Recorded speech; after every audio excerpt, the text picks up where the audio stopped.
ውድ የአሃዱ ቤተሰቦች ኢትዮጵያ ሀገራችን በእጅጉ የምትታወቀው ለዘመናት ተከብሮ ተጠብቆ በኖረው የነጻነትና የድል ሀገር በመሆኗ ነው። ነጻነቷን ያስከበረችውም በብዙ ሚሊዮን ልጆቿ መስዋዕትነትም ነው። ኢትዮጵያ ሁል ጊዜ የነጻነትና የድል አርማዋ ሰንደቅ ዓላማዋ ሲውለበለብም ኖሯል። የሰንደቅ ዓላማ መውለብለብ ከፍ ብሎ መታየትም በጥቁር ዓለም ውስጥ የተስፋ ብርሃን እያበራ የብዙ የተጨቆኑ የተገፉ ሕዝቦች የትግል ማቀጣጣያ ኃይል ሆኖ ሲያገለግልም ኖሯል። የአሸናፊ ሕዝብና ሀገር ማሳያ ተምሳሌትም ነው። አረንጓዴ፣ ቢጫ፣ ቀዩ የኢትዮጵያ ሰንደቅ ዓላማ ትርጉሙ ብዙ ነው። የሰንደቅ ዓላማው ቀለም አረንጓዴው ከልምላሜ፣ ቢጫው ከተስፋ፣ ቀዩ ከመስዋዕትነት ጋር ቢገናኙም ወደ ውስጥ ዝርዝር ሲገባ ግን ተነግረው ተወስተው የማያልቁ እጅግ ብዙ ታሪኮች አሉ። የሰንደቅ ዓላማ ፍቅር ምን ማለት ነው? በምን ይገለጻል? በምን ቋንቋ ይጻፋል? በዛሬው ኢትዮጵያዊ ስንክሳራችንም የሰንደቅ ዓላማን ክብርና መስዋዕትነትንም እንደዚሁ እያነሳሳን በጥቂቱ እንጨዋወታለን። ጥበቡ በለጠ ነኝ። ኢትዮጵያ ካሏት ከነበሯት ድንቅዬ የጥበብ ሰዎች መካከል ሰዓሊውና ባለቅኔው ገብረ ክርስቶስ ደስታ ስሙ ይጠቀሳል። ገብረ ክርስቶስ ደስታ ሀገሬ የተሰኘ ትልቅ ግጥም አለው። በዚህ ግጥም ውስጥ ብዙ ጉዳዮችን ያነሳሳል። የሚያነሳሳው ደግሞ በትዝታና በውስጣዊ ራሮት በውስጣዊ ናፍቆት ነው። ይህ የሆነበትም ምክንያት ገብረ ክርስቶስ ደስታ በስደት የሚኖር ባለቅኔና ሰዓሊ ነበረና በጀርመን ሀገር በስደት ኖሮ እንደገና ወደ አሜሪካ ኦክላሃማ ስቴት ተሰዶ እዚያም ብዙ ውጣ ውረድ አሳለፈ። ገብሬ ሀገሬ በተሰኘው ግጥሙ ስለ ኢትዮጵያ ሰንደቅ ዓላማ ይገልጻል። እንዲህም ይላል። ሰንደቅ ነው ሀገሬ የነጻነት ዋንጫ በቀይ የተጌጠ ባረንጓዴ ቢጫ። ገብረ ክርስቶስ ደስታ እንዲህ እየተቀኘላት ሕይወቱ በአሜሪካ ኦክላሃማ በ1974 ዓ.ም የተለየ ታላቅ ኢትዮጵያዊ ነው። እናም የኢትዮጵያ ባለቅኔዎች፣ ድምፃውያን፣ ጥበበኞች በአጠቃላይ ሰንደቅ ዓላማ ላይ ሀገር ላይ ሲያዜሙ ቅኔ ሲያንቆረቁሩ ኖረዋል። ጀግኖችም እንደዚሁ በየፈፋው በየተራራው በየሸለቆው ለኢትዮጵያ ሰንደቅ ዓላማ ወድቀዋል። ኢትዮጵያንም በሰንደቅ ዓላማዋ ከፍ አድርገዋል። በእነሱ ሞት ኢትዮጵያ ከፍ ብላለችና። ታላቁ ደራሲ ከበደ ሚካኤል እንዲህ ብለው ጽፈዋል።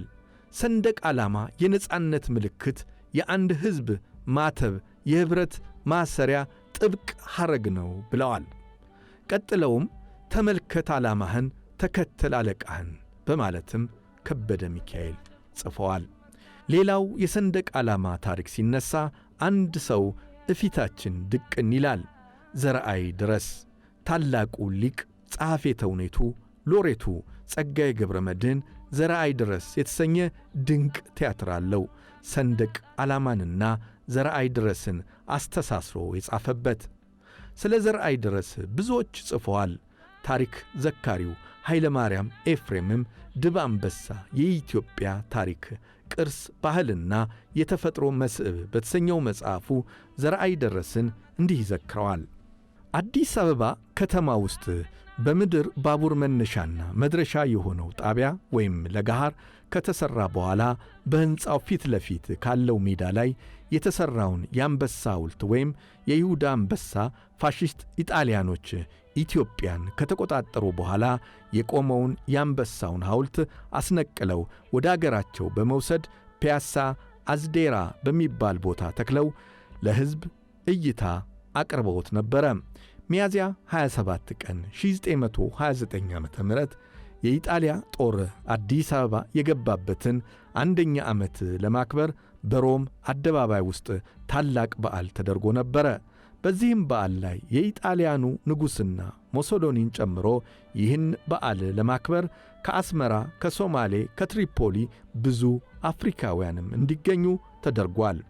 እንግዶችን ባስተርጓሚነት እንዲያገለግል ከኢትዮጵያ ዘርአይ ደረስ ወደ ሮም እንዲሄድ ተመርጧል። ይህንንም ያደረጉት ጣሊያንኛ አቀላጥፎ በመናገሩና መምህርም ስለነበር የተሻለ ዕውቀትና ግንዛቤ ስለነበረውና ተመልሶ ሕዝብ ይሰበስብልናል ብለው በማሰባቸው ነው።